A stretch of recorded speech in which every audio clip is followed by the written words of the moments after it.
Hello friends, students, good morning to all of you. Now we are going to study the history of the class 7th. As we know, the first lesson we are going to start here, history. Tracing changes through 1,000 years. The first name of the first lesson, tracing changes through 1,000 years. मैंने कहा जहाँ लोगों के पास text book नहीं है तो मैं कोशिश कर रहा हूँ कि टेक्स्ट बुक को लाइन बाय लाइन पढ़ने की और उसको एक्सप्लेन करने की कोशिश कर रहा हूँ। तो आप लोग अपना कॉपी और पेन लेके बैठेंगे और उस चीज़ को आप करते जाएं, नोट डाउन करते जाएंगे जो चीज़ें यहाँ पे इंपॉर्टेंट होती रहेंगी। हिस्ट्री में चीज़ों का महत्व कैसे, जैसे the importance of things in the history, geographical influence on history. किसी भी जगह का, किसी भी देश का जो जियोग्राफिकल इन्फ्लुएंस है, जो प्रभाव है, वो किस तरह से होता है। The geographical conditions of the region directly or indirectly affect the history. In case of India also, the geography of the subcontinent has greatly influenced its history. Geography determines the development of the particular area. The areas where the environment is favorable are densely populated. Their cultures are also affected by outside influences of foreign travelers. On the other hand, the places with an unfavorable environment are sparsely populated. The culture that develops here is not much affected by outside influence. किसी भी देश की जो भौगोलिक स्थिति होती है उसका उसके इतिहास पर बहुत बड़ा असर पड़ता है, इन्फ्लुएंस उसका बहुत बड़ा होता है। अगर किसी क्षेत्र की कंडीशन अच्छी है, वहाँ की जियोग्राफिकल कंडीशन अच्छी है, वहाँ पर इकोनॉमिक कंडीशन अच्छी है, या वहाँ पर पैदावार कृषि की अच्छी होती है, तो इस तरह से वहाँ पर जो डेंसिटी है पॉपुलेशन की वो ज़्यादा होगी। ठीक है, तो पॉपुलेशन डेंसिटी होने से वहाँ पर जो एक्टिविटीज कल्चरल होती हैं, जो एक्टिविटीज वहाँ पर रिलीजियस होती हैं, वो भी अफेक्टेड होती हैं, क्योंकि ऐसे प्रॉस्परस फील्ड में जो है लोग बाहर से आते हैं व्यापार करने के लिए, फॉरेन से भी आते हैं। तो वे लोग जो आते हैं अपना अपना चीज ले आते हैं, जैसे अपने कल्चर ले आएंगे, अपनी सभ्यता ले आएंगे, अपने धर्म को ले आएंगे, अपनी मान्यताओं को ले आएंगे। तो इस तरह से फ्लोरिश होता है चीजें। जैसे अपना सब कॉन्टिनेंट है, अपना इंडिया है, तो इंडिया की जो कंडीशन है वो बहुत ही अच्छी कंडीशन है, जो इसकी जियोग्राफिकल कंडीशन है। तो यहाँ पे मिट्टी भी उपजाऊ है, यहाँ का जो जलवायु है वो भी लगभग समतापीय रहता है, और तीनों चारों सीजन आपको मिलते हैं यहाँ पे, गर्मी भी, ठंडी भी, बरसात भी, सब मिलता है आपको यहाँ पर। ठीक है, तो जो जियोग्राफिकल इन्फ्लुएंस है हिस्ट्री पर, ये बहुत ही ज्यादा बढ़ता है। Maps and medieval India. Medieval India में जो मैप्स का देखिए, हम लोग इसमें पढ़ रहे हैं कि जो पिछले हजारों साल की चीजें को हम ट्रेस कैसे कर रहे हैं। ये हम 7th की हिस्ट्री पढ़ रहे हैं, ये मेडिवल हिस्ट्री हम लोग पढ़ रहे हैं। तो इसमें हम ट्रैक कैसे कर रहे हैं, चीजों को एक लाइन पर कैसे लाने की कोशिश कर रहे हैं, पिछली चीजों को खोज करके। यहाँ पर Maps and medieval India.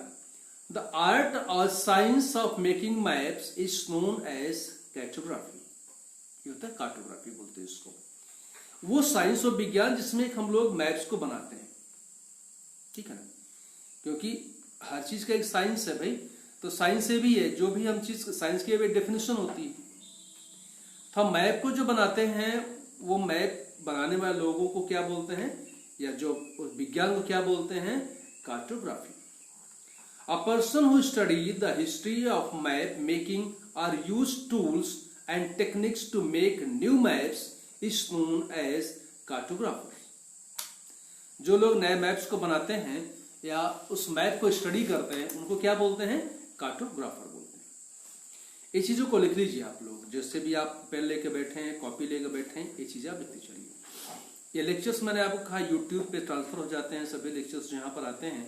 YouTube पे आपका चैनल है SDM पब्लिक स्कूल, उस चैनल को आप लोग सब्सक्राइब करिए, लेक्चर्स को लाइक करिए और अपने सुझाव देते रहिए। जो भी आपका सुझाव होता है लेक्चर्स में क्या कमी रह गई है, क्या चीजें समझ में नहीं आई हैं, उन चीजों को बताते रहेंगे तो we will try to improve those things. Okay. In ancient India, people did not know about cartography or map making. प्राचीन भारत में मैप मेकिंग जो था, कार्टोग्राफी जो था, लोगों को यहाँ पर मालूम नहीं था ये किस तरह से होता है. ये बाद में जो साइंस डेवलप हुई है वो होता है.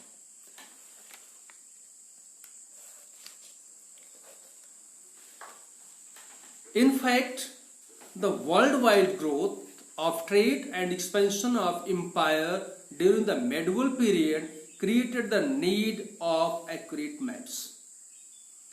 देखिए, एक कहावत है ना, आवश्यकता आविष्कार की जननी होती है. तो जब हम जिस चीज की आवश्यकता पड़ती है उस चीज का इन्वेंशन होता है और हम लोग उन चीजों को करने का प्रयास करते हैं. तो जब प्राचीन समय में कुछ व्यापारियों ने, कुछ राजाओं ने, जैसे बाहर के अपने ही राज्य के, देश के, हिंदुस्तान के कोई राजा दूसरे राज्य पर आक्रमण करना चाहता है, उसको बढ़ाना चाहता है, या किसी देश का व्यापारी या कि आपके यहाँ व्यापार करना चाहता है, तो इन सब चीजों में होता क्या है कि आपको एक पर्टिकुलर प्लानिंग की आवश्यकता होती है. आप किस तरह से जाएंगे, कहाँ से आपकी योजना बनेगी, कहाँ से आप घूम के जाएंगे, या व्यापार में भी किस तरह से आप इस रूट से, सी रूट से जाएंगे, फिर किस लैंड पर पहुंचेंगे, फिर कहाँ पर जाएंगे, एक मैप बनता है. तो वो मैप की आवश्यकता हुई. तो जब मैप की आवश्यकता हुई तो मैप बनना शुरू हुआ. The Arabs and the Europeans were the first to develop the science of cartography. अरब के लोग और यूरोपियंस लोग ये फर्स्ट थे जिन्होंने कार्टोग्राफी शुरू की, क्योंकि व्यापार करना शुरू किया. दूसरे देशों में जाकर के व्यापार करने के लिए इनको एक पर्टिकुलर रूट की आवश्यकता पड़ी, हम किस तरह से जाएंगे. जैसे इसके पहले के जो लोग गए होंगे उनसे उन्होंने सुना होगा किस किस तरह से गए थे, किस रास्ते से लोग गए थे, तो उसको लिख करके ट्रेस किया होगा कि यहां से यहां पे गए थे, फिर यहां से यहां पर गए थे. एक पर्टिकुलर मैप बनाया उन्होंने. तो यूरोपियंस और अरब्स ने एक मैप बनाना शुरू किया. कार्टोग्राफी जो है इन लोगों से शुरुआत हुई. They felt a need for maps because they often undertook long journeys over land and seas. व्यापार के लिए लोग एक देश से दूसरे देश में जाते थे, समुद्र से जाते थे, धरती से होकर जाते थे. तो जहां पे जाते थे पर्टिकुलर एक मैप बनाते जाते, नक्शा बनाते जाते थे, हमको किस रूट से गुजरना है. जैसे आज आप लोग गूगल मैप पे देखते हो तो हर जगह का मैप आपको दिख जाता है. तो ये मैप एक दिन में नहीं बना है ना, इसको बनने में सदियों लग गई हैं. ठीक है ना. तो contact with the Arabs and Europeans help Indians to learn about cartography. देखिए, जैसा हमने पीछे ही कहा कि जब एक देश में दूसरे देश के लोग आते हैं तो वहां से अपनी संस्कृति, अपना विज्ञान, अपनी सभ्यता, अपना धर्म, अपने जीने का तरीका, सब कुछ दूसरे देश में लेके आते हैं. आप भी जब चलते हैं, आप एक अभी स्टूडेंट हैं, आप जब भी जहां भी जाएंगे अपने परिवार को रिप्रेजेंट करेंगे, अपने समाज को रिप्रेजेंट करेंगे, अपने स्कूल को रिप्रेजेंट करेंगे, अपने गुरु को रिप्रेजेंट करेंगे. जहां पे आप जाके जो भी बोलेंगे वो ये मालूम पड़ेगा कि आप किस परिवेश से आए हुए हैं. तो आप अपनी सभ्यता, संस्कृति, संस्कार, विद्वता, अपनी वाणी, जो कुछ भी है वहां पे दिखाते हैं. इसलिए मैं अपने बच्चों से कहता हूं कि आप लोग संस्कारित बनिए. शिक्षा बहुत बड़ी चीज है, शिक्षा को लीजिए, शिक्षित बनिए, लेकिन संस्कारित भी बनिए. आपके संस्कार क्या है, आपके परिवार का परिवेश कैसा है, आप किस तरह से जीते हैं, आपकी जीवन शैली कैसी है, आपकी बोलचाल कैसी है, आपका आचरण कैसा है, इस सब आपके व्यक्तित्व को बनाता है. तो I just want to mind all the students that you have to also concentrate yourself about your sanskar. हम कभी इस पर भी लेक्चर लेंगे, आप लोग बताएंगे, संस्कार के बारे में विस्तृत से वार्ता की जाएगी, हिस्ट्री में या किसी और सब्जेक्ट में बताएंगे. लेकिन संस्कारित रहिए. अपने ईगो को, हमें अननेसेसरी ईगो होता है. अभी एक बच्चे का दूसरे बच्चे से, एक लोग का दूसरे लोग से ईगो होता है. छोटी छोटी बातों पर ईगो होता है. नहीं होना चाहिए. आगे बढ़ना है, आपको पूछना है. आपको कोई चीज नहीं आ रहा है, अपने फ्रेंड से पूछे जिसको ज्यादा आता है. भाई, जिस फ्रेंड को ज्यादा आता होगा एक ही बार तो हंसेगा, इसको नहीं आता, आपको जब आ जाएगा तो कोई हंसेगा नहीं. फिर ज्ञान तो ऐसी चीज है जिसका अर्जन किया जाता है, जिसको लिया जाता है, इकट्ठा किया जाता है. संस्कारित रहिए आप लोग.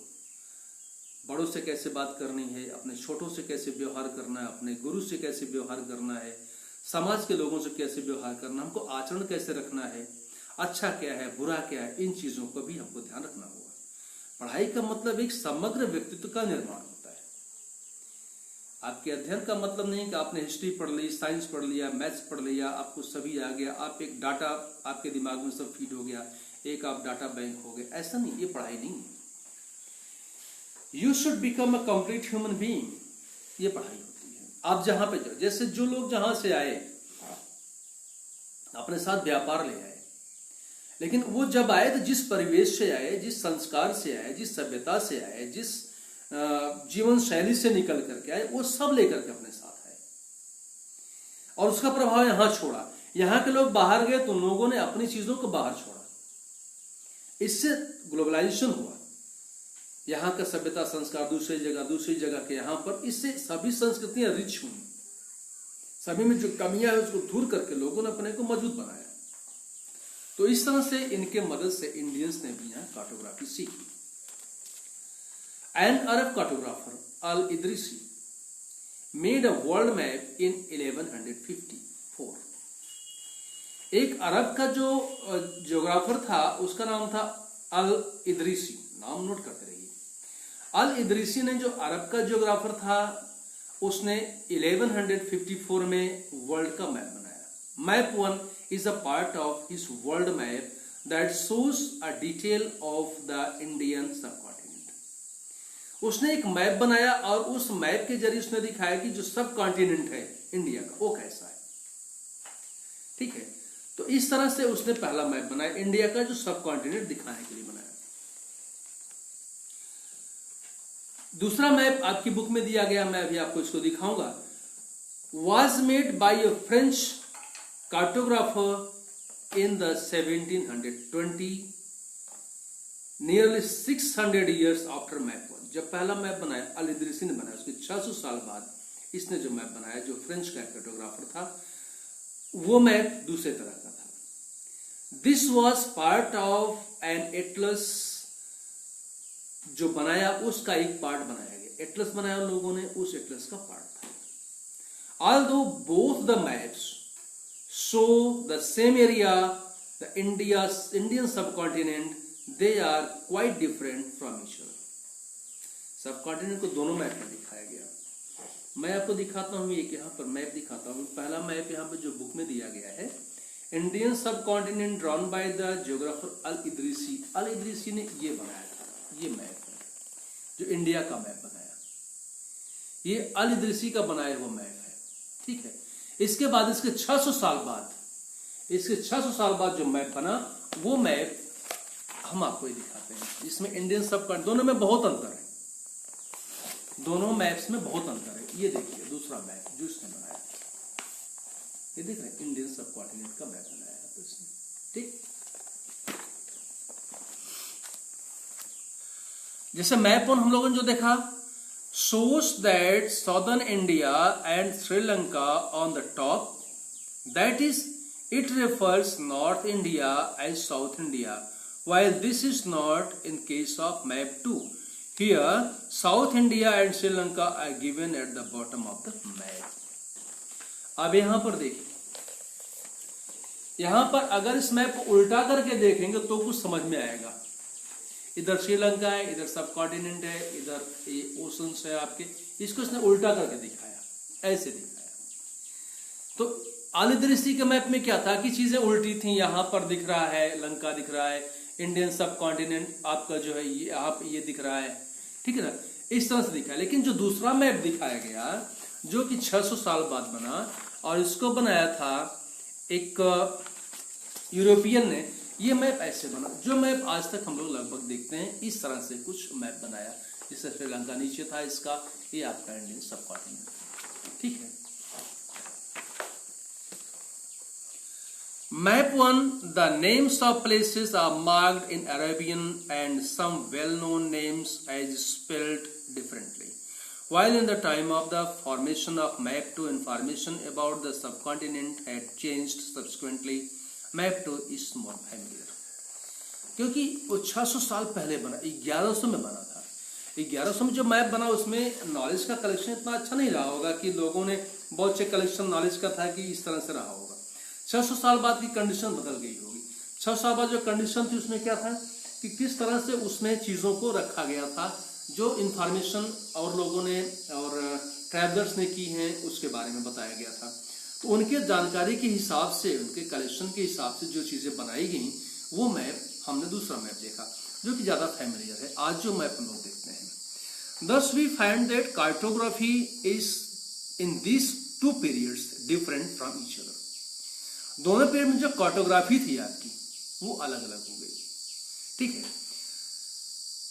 That is why while studying documents, maps and texts from the past, historians take into account the context in which a particular information was produced. तो हिस्टोरियंस ने एक पर्टिकुलर पीरियड में, एक पर्टिकुलर पीरियड टाइम में जो भी information दी गई उसको कलेक्ट करने की कोशिश की और उस हिसाब से उन्होंने मैप को बनाया। न्यू एंड ओल्ड टर्मिनोलॉजीज, ठीक, एक टॉपिक हमने क्या खत्म किया अभी, एक topic geographical influence on history हो गया, दूसरा हमने देखा maps and middle India, maps के बारे में हम लोगों ने देखा। अभी तीसरा टॉपिक हम लोग टच करने जा रहे हैं हिस्ट्री में, न्यू एंड ओल्ड टर्मिनोलॉजीज। जो शब्द थे, शब्दावली जो थी, पहले शब्दावली क्या थी, आपकी शब्दावली क्या है, उन दोनों के बारे में हम लोग देखेंगे, ठीक है। Historical records exist in many languages, but we observe that this languages have changed over the years. विश्व का इतिहास तो कई भाषाओं में बना है, और यहाँ का भी इतिहास, जैसे किसी भी देश का इतिहास जो है वो बना है, जो पहले भाषा थी उस भाषा में परिवर्तन हुआ, अब जो भाषा है बहुत अंतर है, ठीक है ना। तो जो लैंग्वेज है उसमें भी डिफरेंस होता जाता है, उसमें भी परिवर्तन होता रहता है, समय के अनुसार बदलती रहती चीजें। Medieval Persian is very different from modern Persian. जैसे अगर लैंग्वेज की बात करेंगे आप, तो जो मेडिवल पर्शियन थी वो बहुत ही डिफरेंट है मॉडर्न पर्शियन से। अच्छा, संस्कृत की बात आप कर लीजिए, जो संस्कृत का लैंग्वेज आपके ऋग्वेद में है, और ऋग्वैदिक संस्कृति जो है वो लगभग अरब भाषा से मिलती है, जो उस समय की अरब भाषा थी। आज की अरब की नहीं कह रहा हूं मैं, ऋग्वैदिक जो भी संस्कृत है वो संस्कृत आज की मॉडर्न संस्कृत से नहीं मिलती, बहुत डिफरेंस है उसमें। उसके जो वर्ड्स हैं, जो शब्द उसके हैं, जो उसका ग्रामर है, वो ग्रामर अरेबियन ग्रामर से मिलता है, अरेबियन भाषा से मिलता है। अब की संस्कृत में बहुत परिवर्तन हो गया है, तो संस्कृत भाषा वही है, लेकिन जो डेवलपमेंट हो रहे हैं, जो परिवर्तन और वो अलग अलग हो रहे हैं, ठीक है। तो जैसे मेडिवल पर्शियन अलग था, मॉडर्न पर्शियन अलग हो गया। These changes have occurred not only in respect of grammar and vocabulary, but in the meaning and words also. जो डेवलपमेंट होते हैं भाषा का, वो डेवलपमेंट केवल उनके ग्रामर में या वोकैबुलरी में नहीं होता है, वर्ड मीनिंग में भी चेंजेस हो जाते हैं। For example, the meaning of term Hindustan is changed over the centuries of many ways. जैसे हिंदुस्तान वर्ड का माने भी बदला, जब यूज हुआ था तब से लेकर के अब तक हिंदुस्तान शब्द का जो शब्द, इसका जो मीनिंग है, ये बहुत बदला। In the 13th century AD, Minhaj-e-Siraj, a Persian writer and historian, meant by Hindustan the area of Punjab, Haryana and the lands between the Ganga and Yamuna. ठीक है, तो जो 13th सेंचुरी एडी में मिन्हाज-ए-सिराज ने, जो पर्शियन राइटर था, historian था, उसका मतलब हिंदुस्तान का क्या था? उसका मतलब था area of Punjab, Haryana and the lands between the Ganga and Yamuna. Hindustan का मतलब उसका क्या था? इतनी एरिया थी। कौन सी एरिया थी? आपका पंजाब हो गया, हरियाणा हो गया, और गंगा या यमुना के बीच के क्षेत्र को हो गया। ठीक है, जो यमुना गंगा के बीच का लैंड है, पंजाब हरियाणा, इसको उसने क्या बोला? हिंदुस्तान बोला। We use the term in the political sense for lands that came under the Delhi Sultanate. उसने क्यों यूज किया इसको? उसने यूज किया कि जो पॉलिटिकल फील्ड, जो पॉलिटिकल क्षेत्र दिल्ली सल्तनत के अंदर आता है, उसको उसने हिंदुस्तान बताया। इन द अर्ली 16th सेंचुरी, वही हिंदुस्तान वर्ड वहां पर है, हिंदुस्तान वर्ड यहां पे देखेंगे। In the early 16th century Babur used Hindustan to describe the geography, the fauna and the culture of the inhabitants of the subcontinent. Babur ने क्या डिसाइड किया? हिंदुस्तान का मतलब उसने क्या बताया कि पूरा सब कॉन्टिनेंट, वहां पर जितने भी ज्योग्राफिकल एरिया है, जो वहां के कल्चर है, जो वहां के वनस्पतियां हैं, जो वहां के रहने वाले हैं, सब कॉन्टिनेंट को, सबको क्या बताया? हिंदुस्तान बताया। अमीर खुसरो इन 14th century poet used the term Hind as a similar way. अमीर खुसरो जो पोएट थे, उन्होंने भी हिंद का वर्णन उसी तरह से किया जैसे बाबर ने किया था। It did not have any political meaning. इसका कोई राजनीतिक मीनिंग नहीं था। But today we understand Hindustan as the modern nation state. लेकिन आज हिंदुस्तान का मतलब क्या हुआ? आज एक मॉडर्न नेशन स्टेट है, ठीक है ना, एक पूरा राष्ट्र है आज। The term does carry political and national meaning. आज हिंदुस्तान का पॉलिटिकल भी मीनिंग है और इसका नेशनल मीनिंग भी है। हिंदुस्तान से एक नेशन का बोध होता है। हिंदुस्तान एक पॉलिटिकल शब्द हो गया आज, ठीक है ना, ये एक देश की अस्मिता से प्रश्न बन गया है। Similarly the term foreigner had a different meaning from what it has today. Foreigner का मीनिंग भी बदल गया है। It is used today for someone who is not an Indian. Foreigner किसको बोलते हैं? आज फॉरेनर उसको बोलते हैं कि जो हिंदुस्तान में नहीं रहते हैं, जो हिंदुस्तान के नहीं रहने वालों को फॉरेनर बोलते हैं। But in the medieval period a foreigner meant a stranger who was not associated with the villagers और टाउन ड्वेलर्स।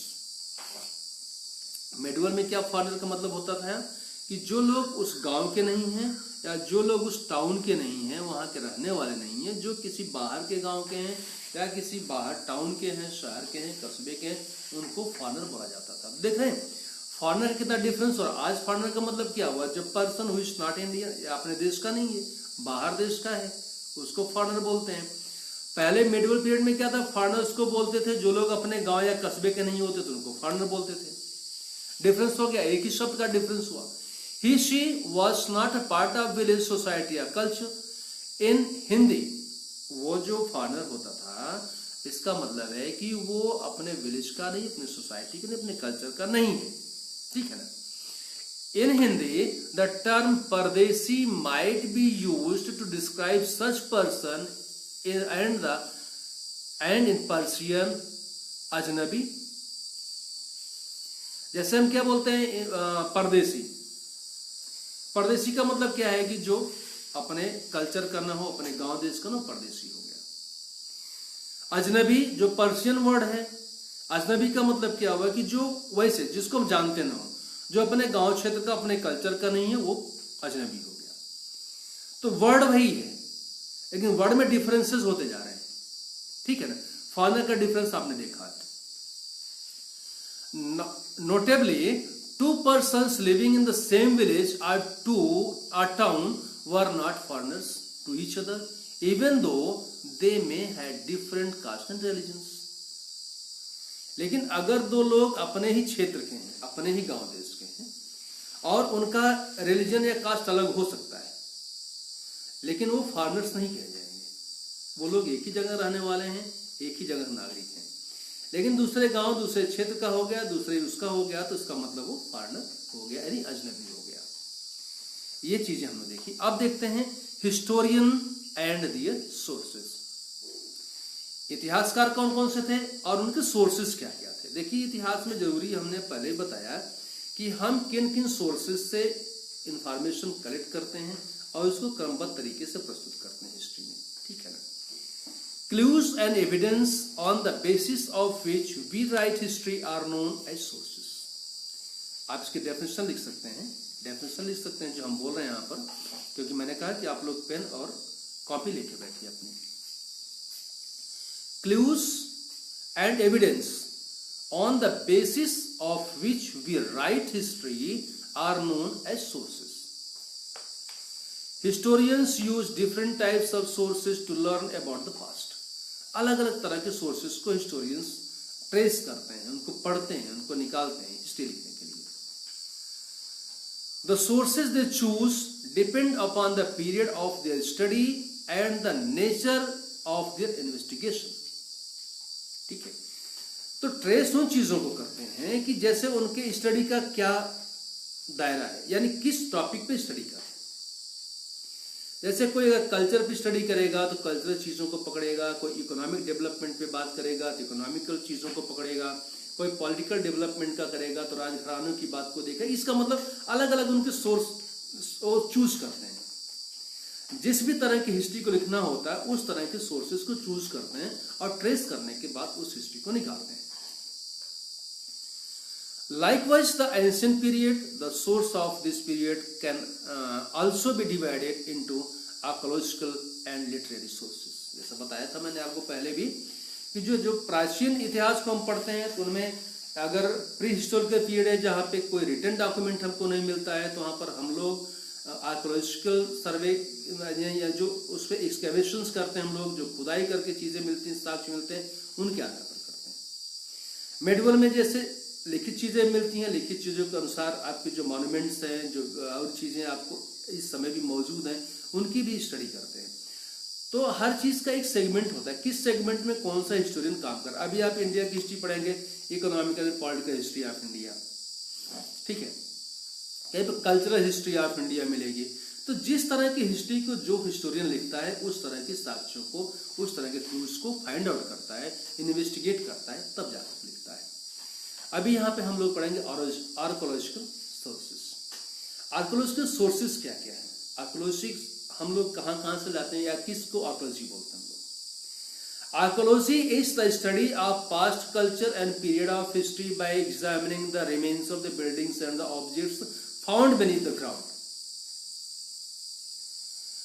आर्कोलॉजी वो स्टडी का एक वो होता है जिसमें कि पास्ट का जो कल्चर होता है, जो पीरियड होता है, जिसको हमको हिस्ट्री में एक्सकवेशन, जिसको हमको हिस्ट्री में इन्वेस्टिगेट करना होता है, जिसको हमको हिस्ट्री में पढ़ाना होता है, बताना होता है, उसमें जो साक्ष्य जमीन के नीचे दब जाते हैं, या जो बिल्डिंग का खंडहर होता है, या जो बिल्डिंग आज भी बचे हुए हैं, तो कई जगह कार्बन डेटिंग करते हैं, कई जगह जो साक्ष्य मिलते हैं उन चीजों को, उनकी सामग्रियों को देखते हैं। जैसे हड़प्पा की सभ्यता में क्या हुआ, एक टीले को खोदा गया तो वहां पे पूरा एक नगर का अवशेष मिला, गिरी हुई बिल्डिंगें मिली। वहां पर जब उसको आर्कोलॉजिकल सर्वे ऑफ इंडिया ने उसको बखूबी निकाल के देखा उसको, तो वहां पर जो चीजें पाई गई, जो डेली यूज की चीजें थी, उससे मालूम पड़ा कि इन डेली यूज की चीजें से वो लोग क्या करते रहे होंगे। उस समय की सभ्यता, उस समय का जो लाइफ स्टाइल था, कितना अच्छा रहा होगा। तो ये चीजें जो हिस्ट्री में, जैसे हम पढ़ते हैं कि ग्रेट हमाम, हड़प्पा का जो एक स्नानागार था, उसके बारे में कैसे मालूम पड़ा, आज के समय का कोई आदमी तब था नहीं। तो जो एक्सकवेशन से हमको जो प्रमाण मिले, जो साक्ष्य मिले, उस पर हमने कुछ इमेजिनेशंस करी, कुछ प्रमाण मिले, उसके हिसाब से इतिहास को लिखा गया, ठीक है ना। ये होता आर्कोलॉजिकल सोर्सेस होते हैं।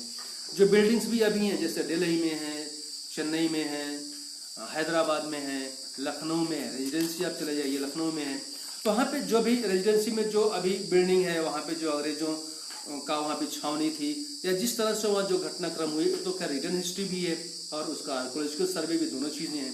लेकिन जहाँ पे केवल हमको डिपेंड करना पड़ता, आर्कोलॉजिकल चीजों पर डिपेंड करना पड़ता है, हमको इमेजिनेशंस भी कुछ लगानी पड़ती है, किस तरह से रहा होगा चीजें। तो ये चीजें भी बहुत महत्वपूर्ण है हिस्ट्री के क्लूज और सोर्सेस के लिए। Among the archaeological sources, exploration and excavations of the medieval towns, caravans, saryans and village highlight the various aspects of the society and culture. Buildings, paintings, coins, sculptures and inscriptions of the medieval period are the important sources of history. Coins हैं, कपड़े हैं उस समय के, या paintings बनती हैं, buildings बनती। बिल्डिंग बनने से क्या मालूम पड़ता है आपको, उस समय की वास्तुकला कैसी थी, ठीक है ना। पेंटिंग से मालूम पड़ता है कि उस समय कल्चर कैसा है। पेंटिंग तो वही बनेगी जो लोग देखते हैं, तो उस समय के जो पेंटर, जो कलाकार देखे होंगे, उन चीजों को बनाए होंगे। इसका मतलब उस समय की जो कल्चरल डेवलपमेंट था उसके बारे में हमको मालूम पड़ता है। तो इन सब चीजों से मालूम ये पड़ता है कि हम लोग किस तरह से यहां से साक्ष्य को निकालते हैं और हिस्ट्री को लिखते हैं, ठीक है ना। ये हमारे सोर्सेज होते हैं जो आर्कोलॉजिकल सोर्सेज हैं वो सोर्सेज हमारे हैं जिनसे हम हिस्ट्री को लिखते हैं। बिल्डिंग्स एंड मॉन्यूमेंट्स, बिल्डिंग्स या जो मॉन्यूमेंट्स उस समय के हैं उसके बारे में कैसे हम लोग स्टडी करते हैं। Many buildings that has historical sufficiency is considered to be a monument. Any building that has historical significance, monuments किसको कहते हैं? वो बिल्डिंग्स जिसका कुछ ऐतिहासिक महत्व है, ठीक है ना, उनको monuments बोलते हैं। It may be buried as in the case of Harappa or still standing like the Red Fort in Delhi. ये मॉन्यूमेंट्स कई तरह से हो सकते हैं, या तो जमीन के नीचे हजारों साल से दबे जैसे हड़प्पा मोहनजोदड़ो में देखा गया, या ऐसी बिल्डिंग्स जो आज भी खड़ी जैसे रेड फोर्ट आपका है, ये भी चीजें आपकी हो गई, इनको मॉन्यूमेंट्स बोलते हैं। The buildings may be in the form of temples, forts, palaces etcetera. अब जो बिल्डिंग्स हैं, क्योंकि रिलीजियस प्लेसेस बहुत ज्यादा लोग यूज करते थे, पहले तो रिलीजियस प्लेसेस को लोग बनाते थे, तो वहां की जो टेम्पल्स हैं और वहां पर जो पैलेसेस हैं, जो महल हैं, जो किले हैं, इनसे भी हम लोग अनुमान लगाते हैं, स्टडी करते हैं उस समय की चीजें कैसी रही होगी। They provide useful information about the development of art and architecture as well as the social, political and economic life of the people of those days.